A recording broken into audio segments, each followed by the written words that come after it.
Junior NTR హీరోగా నటిస్తున్నటువంటి 'Devara' movie latest update ఏంటంటే, ఈ మూవీ యొక్క ప్రమోషన్స్ కరణ్ జోహార్ స్టార్ట్ చేశాడనే చెప్పాలి.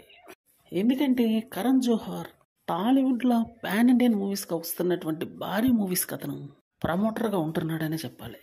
'బాహుబలి' దగ్గర నుంచి మొదలైనటువంటి ఈ ట్రెండ్ ఇప్పుడు కూడా కొనసాగుతూనే ఉంది. ఎందుకంటే బాలీవుడ్ డైరెక్టర్స్ తీసినటువంటి మూవీస్ బ్లాక్ బస్టర్‌లు ఏమి అవ్వట్లేదు.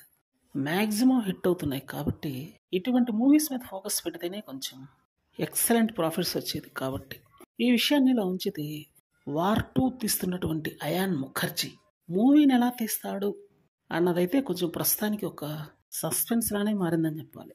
రీసెంట్గా వచ్చినటువంటి బడే మియా చోటా మియా మూవీ అంత ఆసక్తికరమైనటువంటి ముగింపునైతే ఇవ్వలేదని చెప్పాలి. బ్లాక్ బస్టర్ టాక్ ఏం తెచ్చుకోలేదు, రెగ్యులర్ మాస్ యాక్షన్ టాక్ అయితే తెచ్చుకుంది. కాబట్టి ఆ మూవీ మీద పెద్దగా అంచనాలు లేవు. కలెక్షన్ల కుంభవృష్టి అయితే కురిపించట్లేదు. అందువల్ల ఇప్పుడు హృతిక్ రోషన్ జూనియర్ ఎన్టీఆర్ కాంబినేషన్లో వస్తున్న వార్ 2 మూవీ మీద జనాల దృష్టి అయితే మళ్ళింది. అందుకనే డైరెక్టర్ అంటూ కరెక్ట్గా, అది బాలీవుడ్ డైరెక్టర్ కరెక్ట్గా హ్యాండిల్ చేస్తే మూవీ అయితే బ్లాక్ బస్టర్ అవుతుందనే చెప్పాలి. కానీ ఈ మధ్య అయితే ఆ స్కిల్ అనేది లోపించిందనే చెప్పాలి. ఆదిపురుష్లో అదే జరిగింది, జంజీర్ మూవీలో అదే జరిగింది. అందువల్ల కొంచెం అలర్ట్గా ఉంటేనే డైరెక్టర్స్ హిట్స్ పడేది.